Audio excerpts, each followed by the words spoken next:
찬양하는데 이렇게 한호성을 낼 줄이야. 참 감사합니다. 귀한 찬양 감사드리고 또 우리 가락으로 이렇게 하니까 더 흥이 겹네요. 네, 감사합니다. 몇 년 전 코로나 바이러스가 전 세계에 창궐했을 때 벨기에의 한 요양원에서 있었던 일이었습니다. 성탄절을 앞두고 한 남자가 이 산타크로스 복장을 하고 이 요양원에 방문을 하게 되었던 거예요. 그래서 어르신들을 막 기쁘게 하고 선물도 나눠주고 그렇게 좋은 시간을 가졌는데요. 그런데 안타깝게도 그분이 왔다 간 후에 코로나 확진자가 75명이 나왔답니다. 그러니까 참 어르신들을 위해서 뭔가 봉사하려고 좋은 의도로 했었는데 이런 일이 생겨서 참 많은 사람들에게 어려움과 충격을 줬는데요.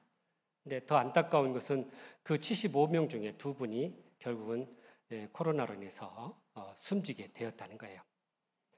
요양원 측에서는 처음에는 그냥 일정한 이 공간 안에서만 이렇게 공연하고 그랬다고 했는데 나중에 CCTV를 확인해 보니까 방마다 곳곳에 돌아다니면서 선물을 나눠줬다는 거예요. 알고 봤더니 이 남성이 자기의 아버지가 이 요양원에 계신 거예요. 그래서 아버지를 위로하는 마음으로 그렇게 했던 행사가 이렇게 큰 어려움을 가져다 주었던 것입니다. 여러분, 우리가 이렇게 살면서 본의 아니게 다른 사람에게 고통을 주고 또 다른 사람의 생명을 빼앗는 일들이 종종 있음을 보게 돼요. 특별히 음주운전을 하는 사람들을 음주운전을 하다가 교통사고가 나가지고 참 멀쩡한 가장이 이렇게 목숨을 잃고 또 자녀가 잃고 그런 일들이 종종 있다는 것입니다. 이렇게 남에게 피해를 주는 것은 참으로 본인도 힘들지만 그 피해의 가정에게는 더 큰 상처와 아픔이 될 수밖에 없는 거죠. 그래서 가급적이면 이런 피해를 주지 않아야 될 것인데요. 그런데 오늘 말씀은 이렇게 실수로 다른 사람의 생명을 해하였을 때 피하게 되는 이 도피성에 관한 이야기입니다. 여호수아 13장에서 19장까지의 내용을 보면 그들이 이제 땅을 분배하고 차지할 땅의 지경들이 쭉 나오는데요. 그런데 갑자기 20장에 이 도피성 이야기가 나오고 있음을 보게 돼요.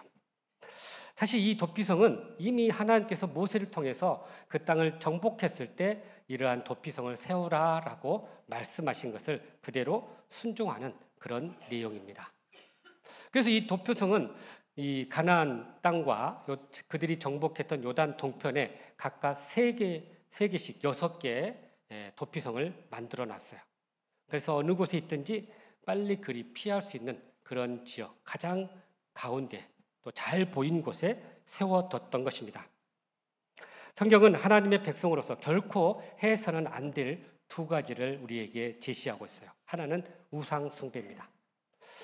우리가 하나님의 사랑을 입었는데 그 하나님에 대한 사랑을 보답하지 않고 다른 신을 섬긴다, 이것은 배반하는 일이고 배은망덕한 일이죠. 그래서 질투하신 하나님이 가장 싫어하는 것이 바로 이 우상 숭배라는 사실이에요. 두 번째로 생명을 해하는 일입니다. 생명은 하나님께서 주관하시거든요. 그런데 우리가 함부로 다른 사람의 생명을 이렇게 해하거나 또 우리 스스로의 생명을 이렇게 거두는 일은 있을 수 없다는 거예요. 왜냐하면 생명의 주관자인 하나님의 영역에 그것을 침범하는 일이기 때문입니다.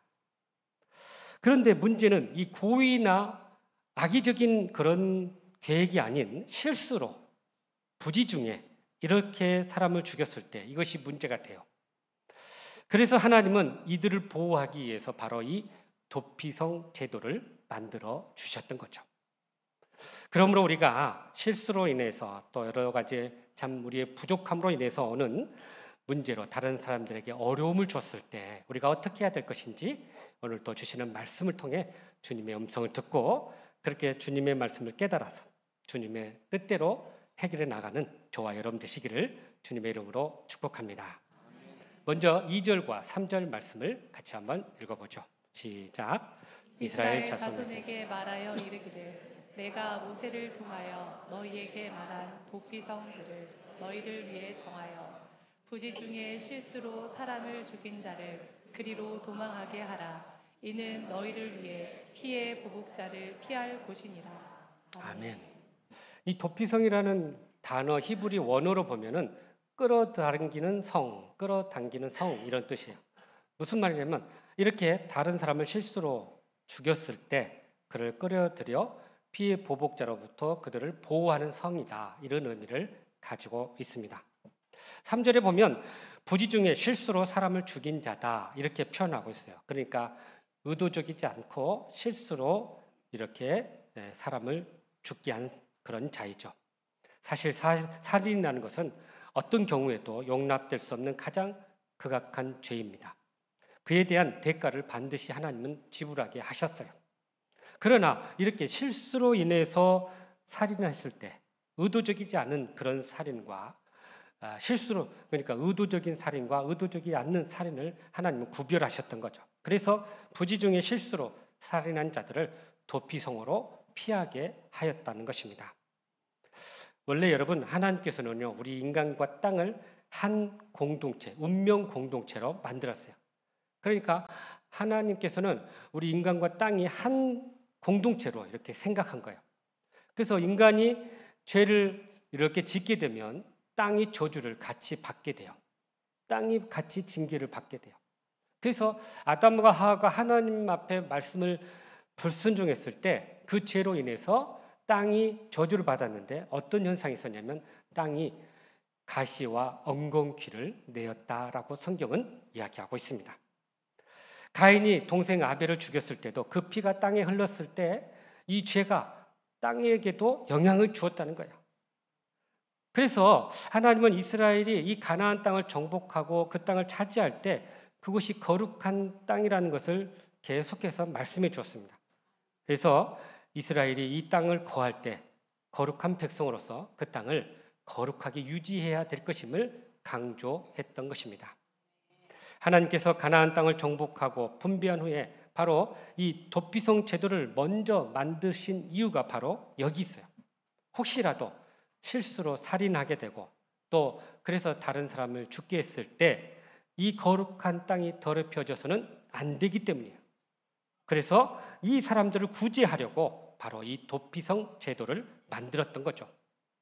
여러분 구약의 율법은 너무나도 아주 단순합니다. 눈에는 눈, 이에는 이, 생명은 생명으로 그렇게 갚게 했던 거예요.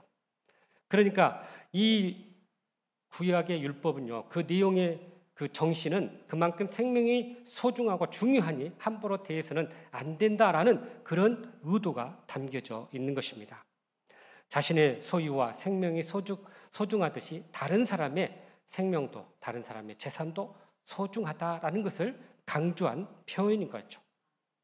그런데 하나님은 이렇게 실수로 인해서 잘못을 피할 수 있는 길을 열어 놓으셨던 거예요. 오늘 본문 3절의 하반절에 보면 피의 보복자가 나옵니다. 이 누굴까요? 그러니까 이 가해자로부터 피해를 당한 가족들 중에 한 사람이에요. 그러니까 피해자의 가장 가까운 가족이나 친족이라는 거예요. 이런 사람을 히브리어로 고엘이라는 표현을 썼는데 이게 무슨 뜻이냐면 기업을 물은 자다 그래요. 무슨 말이냐면 그렇게 피해를 받았으니까 이것을 대신해서 보복할 수 있는 그런 자다는 거예요. 그래서 그의 자녀나 친척인 사람이 가해자에게 보복할 수 있는 그런 사람, 이런 사람을 바로 피해 보복자다라고 이야기합니다. 여러분 우리가 영화를 보면 참 많은 영화의 주제 가운데 이 복수하는 그런 영화들이 참 많죠. 그런 영화들이 또 이렇게 보면은 흥행을 이끌어요. 근데 우리 마음 가운데는 이렇게 살다가 보면 상처받고 고통받았던 것들을 이런 영화를 통해서 때때로 이렇게 참 정화하는 그런 마음을 갖게 돼요. 그래서 이 고통당했던 사람들이 그걸 복수하면서 막 통쾌함을 갖게 되고 카타르시스를 얻게 된다는 거예요. 그래서 아마 사람들이 이 복수하는 영화를 참 좋아하는 것 같습니다. 여러분 그러나 우리가 기억해야 할 것은 사람을 죽이는 것을 인간의 행위로 이렇게 대갚아서는 결코 안 된다는 거예요. 생명의 주관자는 하나님이시기 때문에 이건 하나님 앞에 맡겨야 한다는 것입니다. 그래서 우리가 누군가로부터 피해를 당했다면 함부로 보복하지 않아야 된다는 거예요. 우리는 아무리 악한 사람이라 할지라도 그것은 하나님께 맡겨요. 하나님의 법과 하나님의 심판에 맡겨야 된다는 거예요. 우리 스스로가 그것을 보복하려고 사적인 보복을 행하려고 한다면 그것은 결국 하나님의 그 공의를 이루지 못하게 되는 거예요. 그리고 더 나아가서는 복수가 또 다른 복수를 낳게 되고 이 복수의 악순환이 계속 일어날 수밖에 없다는 거예요. 그래서 우리는 이러한 어려움을 겪을 때 내 힘으로 이걸 갚으려고 하기보다는 하나님 앞에 맡기고 하나님의 심판에 하나님의 뜻에 그것을 맡기고 따라야 한다는 사실입니다. 그렇다면 이 도피성 이야기가 우리에게 주는 영적인 교훈이 뭘까요? 하나님은 이렇게 우리가 부지 중에 실수하면서 이런 나쁜 일을 한다 할지라도 우리를 받아줄 수 있는 길을 열어 놓으셨다는 거예요. 여러분, 여기가 바로 복음이에요. 그러니까 잘못해서 죽을 수밖에 없어요. 왜냐하면 생명은 생명으로 갚아줘야 하기 때문에. 그런데 하나님이 실수로 한 자들에게는 길을 열어 놓으셨어요. 피할 길을 열어 놓으시고 다시 살 길을 열어 놓으셨던 거죠. 여러분, 우리도 마찬가지죠. 우리도 하나님 앞에서 범죄하여 죽을 수밖에 없는 그런 존재들입니다. 그런데 예수님께서 우리의 죄를 대속하여 주셨고 우리가 예수님 앞에 나아가고 그분을 마음에 모시기만 하면 우리의 모든 죄가 사함을 받게 돼요. 그래서 죄로 인해서 죽을 수밖에 없는 그 운명이 새롭게 변화될 수 있다는 것입니다. 그래서 여러분, 우리 죄인들이 피할 수 있는 길, 바로 살 수 있는 길은 오직 예수 그리스도 앞에 나아가는 거예요. 그러니까 우리가 피할 수 있는 이 도피성과 같은 곳, 이 피난처와 같은 이곳이 바로 예수 그리스도라는 사실입니다. 신앙의 거장인 코리 텐 붐이라는 여사가 있습니다. 이분이 네덜란드 사람인데요. 2차 세계대전 때 이 독일군에 의해서 이렇게 잡히게 돼요. 잡히게 된 이유가 유대인을 숨겨줬다는 이유였어요. 그래서 약 4개월 동안은 감방에 있다가 그리고 5년 동안은 그렇게 감옥살이를 하게 됐는데요. 특히 이 4개월 동안의 이 감방 생활은 너무나도 고통스러웠어요. 어둡고 아무것도 보이지 않고 옆에서는 막 비명소리, 고문소리, 막 죽어가는 소리 들리니까 그 고통이 온몸으로 느껴졌던 거예요. 그러니까 이 코리템 여사가 하나님 앞에 간절히 부르짖었어요. 하나님, 도대체 제가 언제까지 이런 고통을 받아야 됩니까? 이제 하나님 의지할 만한 믿음도 더 이상 있지 않습니다 하고 약간 하나님을 원망했던 그런 모습을 보여줬던 거죠. 그런데 하나님께서 그런 모습을 통해서 우연치 않게 그 바닥에 개미를 보게 됩니다. 근데 이 개미가 이렇게 가다가 가운데쯤에 물이 좀 이렇게 있었어요. 그러니까 물 앞에 서가지고는 다시 돌아가가지고 저기 벽 쪽에 있는 이런 조그마한 구멍 속으로 들어가 버렸어요. 그걸 보면서 하나님께서 이 코리텐 붐에게 깨달음을 주셨어요. 저 개미를 보라. 바닥에 물이 있는 것을 보고 숨을 곳을 찾아 달려가지 않았느냐. 내가 바로 너의 피난처이다. 저 개미와 같이 나에게로 달려오너라 라는 주님의 음성을 듣게 된 거예요. 그때 그 음성을 듣고 이 여사가 힘을 얻게 되었고 그 수용소의 고통의 시간들을 감내하고 이겨낼 수 있었다라고 고백했습니다. 그렇습니다, 여러분. 주님은 우리의 피난처예요. 우리가 고난받고 어렵고 힘들 때 우리가 나아갈 수 있는 것, 우리가 찾을 수 있는 피난처, 유일한 그러한 피난처는 예수님밖에 없다는 것입니다. 그래서 우리의 모든 것을 아시고 우리의 작은 신음까지도 응답하시는 그 주님을 우리가 의지하고 주님 앞에 나아갈 때 그곳에서 참된 쉼과 안식을 누리게 될 줄로 믿습니다. 그래서 시편 46편 1절에서 이렇게 우리에게 말씀하시네요. 시작. 하나님은 우리의 피난처시요 힘이시니 환난 중에 만날 큰 도움이시라. 아멘. 그래서 어떤 고난 속에 있을지라도 우리의 피난처 되신 예수님 앞에 나아가서 그렇게 우리의 모든 것들을 내려놓고 맡기고 그렇게 거기서 다시 믿음으로 일어나는 저와 여러분의 삶이 되기를 간절히 바랍니다. 계속해서 우리 4절 말씀 같이 읽어볼까요? 시작. 이 성읍들 중에 하나는 도피하는 자는 그 성읍에 들어가는 문 어귀에 서서 그 성읍의 장로들의 귀에 자기의 사건을 말할 것이요 그들은 그를 성읍에 받아들여 한 곳을 주어 자기들 중에 거주하게 하고. 아멘. 아멘. 이 도피성으로 한번 들어가게 되면요, 그것에서 이제 평생을 살아야 되는데, 근데 들어가기 전에 한 가지 꼭 조건이 있었어요. 그것은 그가 세상에서 살인한 그 모든 과정을 이 성의 장로에게 다 고백해야만 했던 거죠. 그러니까 이러한 고백을 듣고 이 장로가 이제 잘 그걸 들어보고 이 사람이 정말 실수로 그랬는지 아니면 고의로 했는지 그걸 잘 판단해서 받아들이기도 하고 다시 돌아가기도 한다는 거예요. 그러니까 어떤 상황에서 살인을 하게 됐는지, 정말 그가 잘못이 있는지 없는지를 이 장로님이 이제 잘 판단한다는 거죠. 그러니까 당시의 장로는요, 재판관의 역할도 했어요. 그래서 모든 상황을 잘 듣고 이것을 잘 판단해서 혹시 이제 그것에 그 사람의 정말 억울함이 없도록 그렇게 처리를 하게 된 것입니다. 여기서 우리가 두 가지 교훈을 얻게 돼요. 하나는 아무리 실수로 사람을 죽였다 할지라도 그것 역시 죄라는 것입니다. 여러분, 당시에는 과실치사나 뭐 정당방위나 이런 법적 개념이 없었어요. 그냥 주어지는 이에는 이, 누에는 눈, 이런 식의 판결이었어요.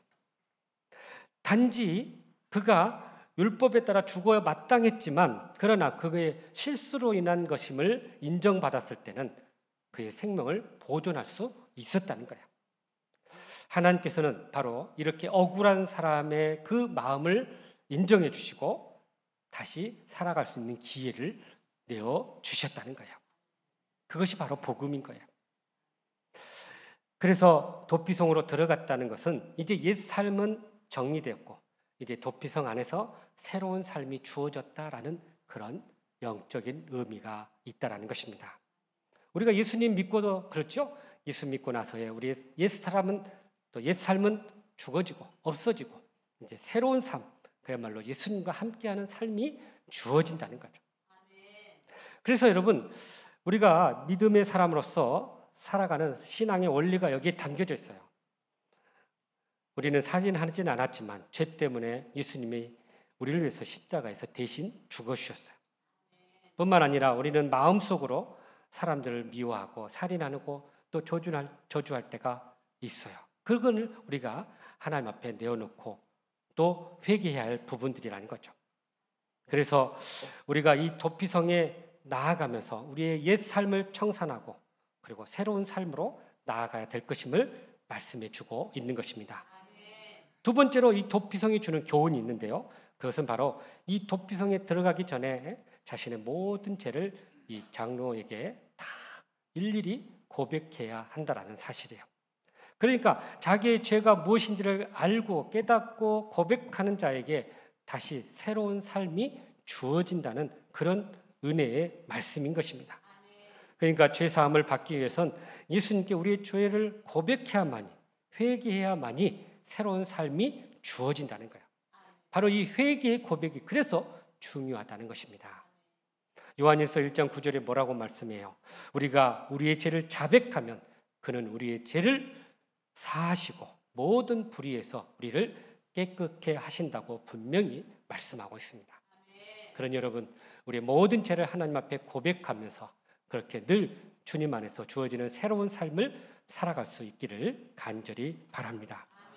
이처럼 도피성은 사회에 속한 자들 중에서 약자나 또 이렇게 억울한 자들에게 하나님께서 새로운 삶을 주시기 위한 기회였다는 것을 우리에게 말씀해 주고 있는 것입니다.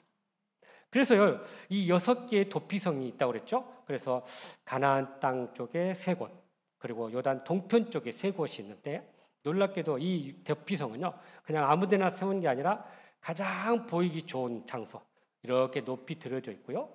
또 가장 접근할 수 있는 그런 길. 그래서 유대 전승에 의하면 이 도피성으로 가는 길은 그 당시에 길이만 해도 넓이가 14m였다는 거예요. 폭이. 그러니까 그 정도로 그 당시에 큰 도로였다. 그만큼 접근하기도 쉽고 다가가기도 쉬운, 보이기도 쉬운 그런 장소에 도피성을 세워놨다는 거예요. 그리고 곳곳에 안내판, 표지판을 두었어요. 이것이 바로 도피성으로 가는 길입니다. 그러니까 이걸 뭘 의미합니까? 억울한 일, 또 실수로 어려운 일을 당한 일, 이런 사람들이 있다면 언제든지 이곳으로 가십시오라는 그런 안내 표지판인 거예요. 여러분, 예수님의 구원의 길도 마찬가지죠. 가만히 보면 참 이 도피성과 같이 쉽고 언제든지 접근할 수 있고 누구든지 갈 수 있는 그런 구원의 길이라는 거예요.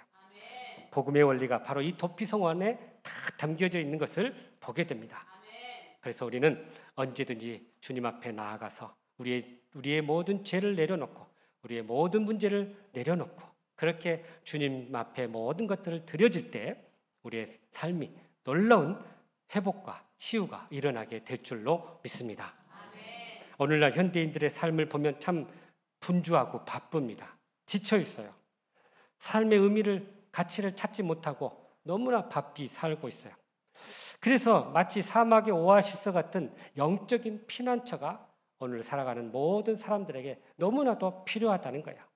그런데 이 땅에 하나님께서 이러한 피난처를 우리에게 허락해 주셨던 거죠.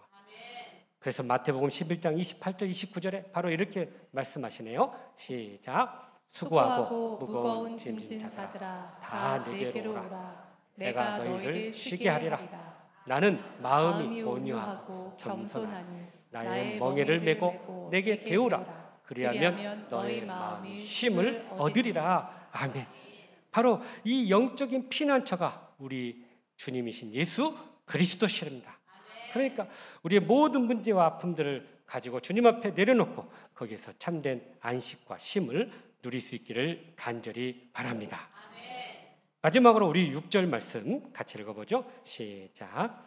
그 살인자는 회중 앞에 서서 재판을 받기까지 또는 그 당시 대제사장이 죽기까지 그 성읍에 거주하다가 그 후에 그 살인자는 그 성읍 곧 자기가 도망하여 나온 자기 성읍 자기 집으로 돌아갈지니라 하라 하시니라. 아멘. 여러분, 한번 도피성에 들어오면 나갈 수가 없어요. 왜냐하면 밖에 피해 보복자들이 지키고 있기 때문에.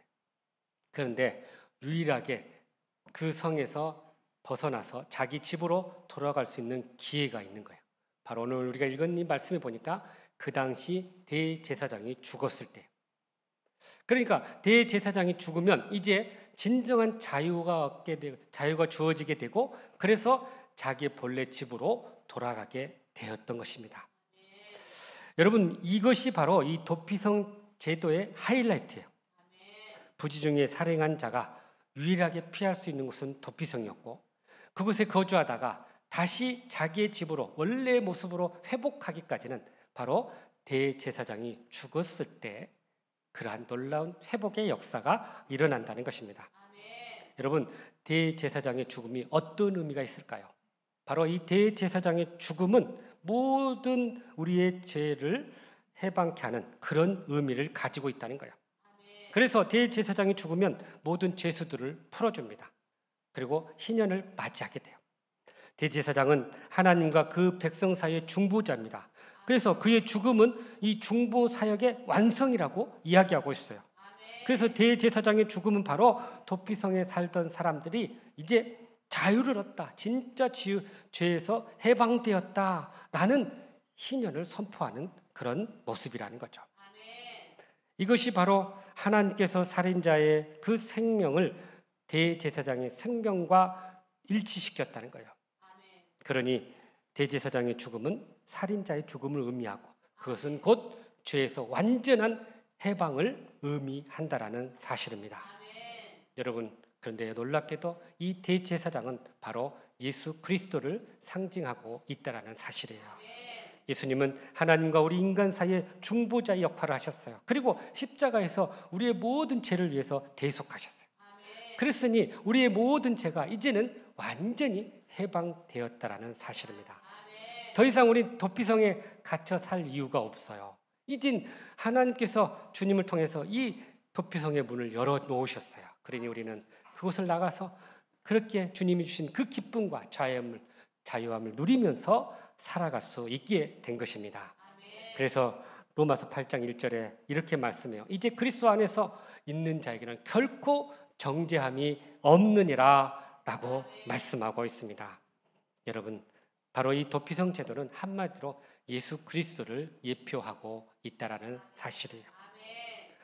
20세기 위대한 성경학자였던 영국의 아더 핑크 목사님이 도피성이 예수 그리스도를 예표하고 있다는 것을 몇 가지로 이렇게 설명했어요. 첫째, 그리스도는 하나님께서 세우신 구원자임과 같이 도피성 또한 하나님께서 지정하신 도성이다. 둘째, 그리스도께서 유일한 구세주이심 같이 도피성 또한 부지중 살인자의 유일한 피난처이다. 셋째, 그리스도께서 십자가에 높이 들림 같이 도피성 또한 누구라도 그것을 바라보고 그것에 나아간 자는 참된 쉼을 누리게 된다라고 이야기해요. 넷째, 그리스도의 복음이 누구나 이해할 수 있고 단순하고 분명한 것처럼 도피성도 이렇게 접근하고 언제든지 갈 수 있는 그런 곳이다라고 이야기하고 있어요. 그러니까 이 도피성이야말로 하나님께서 죽어 마땅한 이 죄인들에게 유일하게 살 수 있는 길을 만들어 주신 장소라는 사실입니다. 그 길이 바로 길이요 진리요 생명 대신 예수 그리스도에게 나아가는 길이라는 것이죠. 그런데 여러분, 이 도피성이 상징하는 것이 예수님만 상징하는 게 아니고요, 또 하나 상징하는 게 있어요. 모든 죄인이 피할 수 있는 곳, 오늘날 어디를 이야기할까요?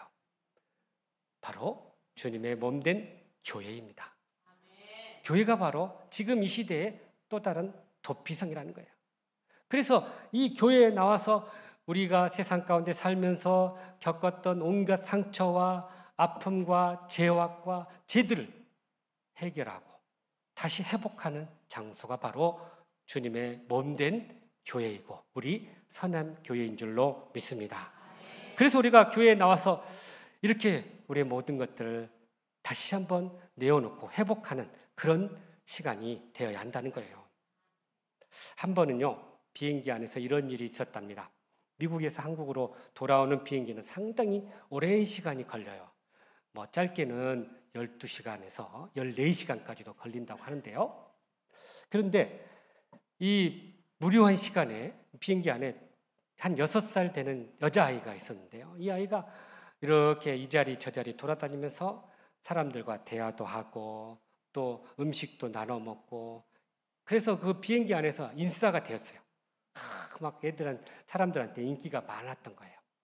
그런데 갑자기 여러분 혹시 그런 경험 해보신 분도 있을 건데, 비행기 가다가 이 난기류를 만나면요, 비행기가 막 떨고 움직여요. 얼마나 무서운지 몰라요. 이 현상이 있었던 거예요. 그러니까 이 아이가 놀래가지고 자기 엄마 있는 자리로 막 달려가서 그 엄마 품에 탁 안겼던 거죠. 여러분, 어쩌면 우리의 삶의 모습을 잘 표현해 준 것 같아요. 우리 인생에 이 난기류와 같은 돌풍이 다가올 때 우리가 어떻게 해야 되나? 어머니의 품으로 달려가듯이 우리가 주님의 품으로 달려가고 또 교회의 품으로 달려가야 할 줄로 믿습니다. 거기서 진정한 회복과 안식과 쉼이 있다라는 사실이에요. 그래서 우리 인생 가운데 감당하기 힘들고 어려운 고통을 겪을 때 우리가 달려갈 수 있는 품은 바로 예수님이고 주님의 몸된 교회임을 꼭 기억할 수 있기를 간절히 바랍니다. 그것이 바로 우리의 안식처이고 피난처이고 그곳에서 우리가 참된 쉼과 안식을 누리게 될 줄로 믿습니다. 사랑하는 성도 여러분, 우리 인생의 위기와 어려움이 올 때 우리가 어떻게 해야 될까요? 오늘 주신 말씀처럼 먼저 삶에서 환난을 당할 때 피난처 되신 예수님께 나아갈 수 있기를 간절히 바랍니다. 또한 주님 안에서 모든 것들을 내려놓고 또 모든 것들을 주님께 맡기고 참된 안식을 누릴 수 있기를 간절히 바랍니다.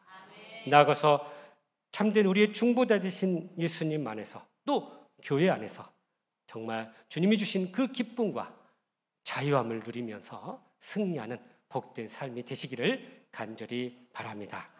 그래야 주님이 주신 위로와 기쁨으로 다시 일어나서 온전한 믿음의 길을 걸어가는 저와 여러분의 삶이 되시기를 주님의 이름으로 축복합니다. 기도하겠습니다. 사랑과 은혜가 풍성하신 하나님, 참으로 우리의 삶의 위기와 어려움이 올 때마다 우리가 어디로 가야 될지를 깨닫게 해주심을 감사합니다.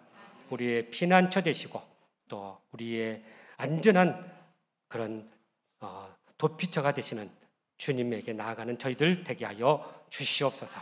그것에서 진정한 치유와 회복의 은혜를 맛보게 하여 주시옵소서. 모든 것 주님께 감사드리옵고 예수님의 이름으로 기도하옵나이다. 아멘.